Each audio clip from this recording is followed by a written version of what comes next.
معراج کی شب حق سے ملنے وہ عرش معلا پر پہنچے، معراج کی شب حق سے ملنے وہ عرش معلا پر پہنچے، رفتار کا عالم کیا ہوگا، گفتار کا عالم کیا ہوگا۔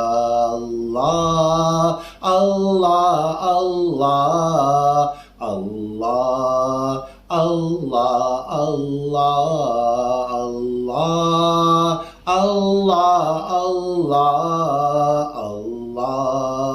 اللہ اللہ نحمده ونصلي ونسلم على رسوله الكريم اما بعد فاعوذ بالله من الشيطان الرجيم بسم الله الرحمن الرحيم سبحان الذي اسرى بعبده ليلا من المسجد الحرام الى المسجد الاقصى صدق الله العلي العظيم۔ آج الحمدللہ ثم الحمدللہ رجب کا مہینہ شروع ہو گیا ہے اور میں آج آپ کے سامنے سورہ بنی اسرائیل کا ذکر کروں گا۔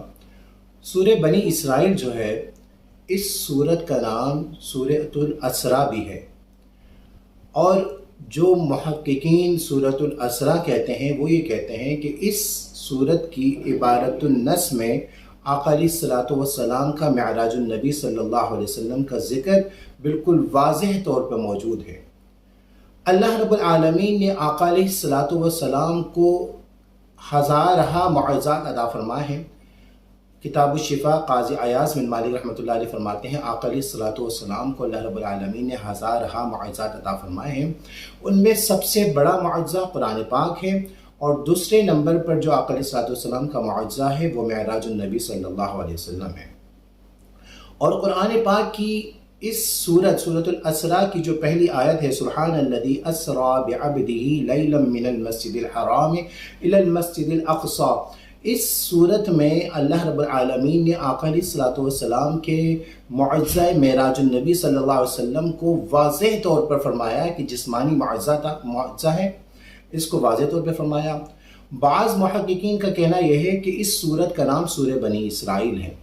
وہ یہ کہتے ہیں کہ اس سورت کی وجہ تسمیہ جو ہے بنی اسرائیل کی کہ اس سورت میں بنی اسرائیل کا ذکر ہے، اور وہ محققین جو کہتے ہیں سورۃ الاسراء نام ہے وہ کہتے ہیں کہ کئی قرآن پاک کی صورتوں میں بنی اسرائیل کا ذکر ہے، جس میں سورۃ البقرہ ہے اس میں بنی اسرائیل کا ذکر ہے، سورہ آل عمران ہے اس میں بنی اسرائیل کا ذکر ہے، سورہ نساء ہے، سورہ مائدہ ہے، سورہ اعراف ہے، سورہ طٰہٰ ہے، سورہ قصص ہے، سورہ صف ہے، سورہ جمعہ ہے۔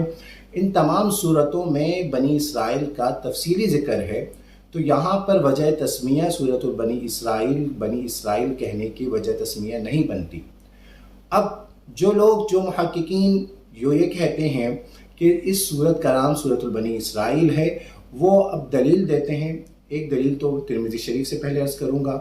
جامع ترمذی کتاب فضائل القرآن باب جو ہے وہ معراج النبی صلی اللہ علیہ وسلم 2920 نمبر حدیث ہے۔ امام ترمذی نے اس حدیث کو حسن کہا ہے۔ فرماتے ہیں کہ حضرت اما عائشہ رضی اللہ تعالی عنہ سے روایت ہے کہ کان النبی لا ینام حتی یقرأ بنی اسرائیل وزمر۔ حضرت اما عائشہ رضی اللہ تعالی عنہ فرماتی ہیں کہ آقا علیہ الصلوۃ والسلام اس وقت تک نہیں سوتے تھے جب تک سورہ بنی اسرائیل اور سورہ زمر نہ پڑھ لیں۔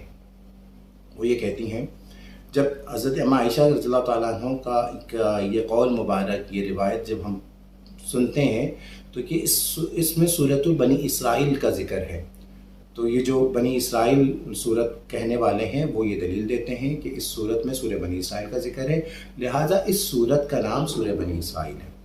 اب بخاری شریف سے میں عرض کرتا ہوں، حضرت عبداللہ ابن مسعود رضی اللہ تعالیٰ عنہ کہتے ہیں کہ صحیح بخاری کتاب تفسیر القرآن باب سورہ بنی اسرائیل ان بنی اسرائیل والکہف ومریم وطٰہٰ من العتاق الاول وہن من تلادی۔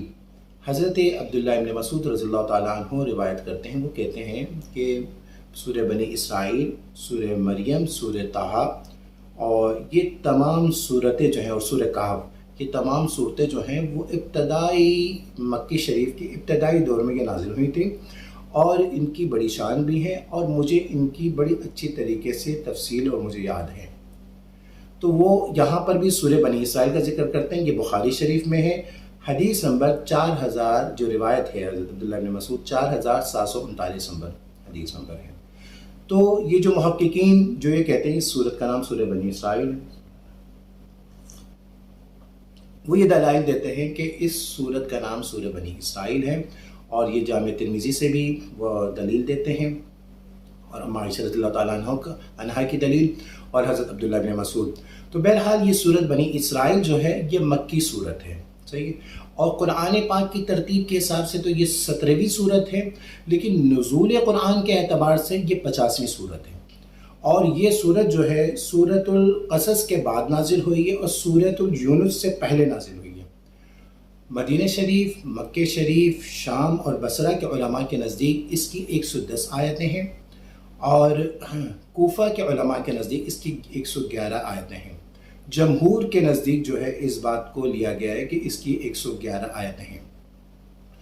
اس کی 4 آیتوں کے متعلق اکثر محققین کا یہ کہنا ہے کہ یہ پوری صورت تو ہے مکی صورت ہے، لیکن اس کی 4 آیتیں جو ہیں وہ مدنی ہیں. ان میں سے آیت نمبر 60، آیت نمبر 76، آیت نمبر 80 اور آیت نمبر 107. یہ 4 آیتیں جو ہیں یہ جمہور کے نزدیک یہ مدنی آیتیں ہیں. 60ویں آیت میں عرض کرتا ہوں. بسم اللہ الرحمن الرحیم وَإِذْ قُلْنَا لَكَ إِنَّ رَبَّكَ أَحَاطَ بِالنَّاسِ. 76 نمبر آیت وَإِنْ كَادُوا لَتَسْتَفِزُّونَكَ مِنَ الْأَرْضِ. 80 نمبر آیت وَقُلْ رَبِّ أَدْخِلْنِي مُدْخَلَ صِدْقٍ. 107 نمبر آیت قُلْ آمِنُوا بِهِ أَوْ لَا تُؤْمِنُوا. یہ 4 آیتیں جمہور کے نزدیک مدنی ہیں. بعض محققین کا کہنا یہ ہے کہ یہ ہے تو مکی لیکن مدینے سے مشابہت رکھتی ہیں. یہ اپنی تحقیق ہے ان کی. واقعہ معراج جو ہے یہ ہجرت سے تقریباً 1.5 سال قبل واقع ہوا ہے، اور معراج کا یہ واقعے کے فوراً بعد جو ہے سورہ بنی اسرائیل کا نزول ہوا ہے. بعض محققین کا کہنا یہ ہے کہ واقعہ معراج کے کافی ٹائم کے بعد سورہ بنی اسرائیل کا نزول ہوا ہے. بہرحال اس سورت کی جو شروع کی آیت آپ پڑھیں گے تو اس میں واضح طور پر عبادت النس سے آقا علیہ الصلوۃ والسلام کا جسمانی طور پر معراج پر جانا اس قرآن پاک کی اس آیت سے ثابت ہے.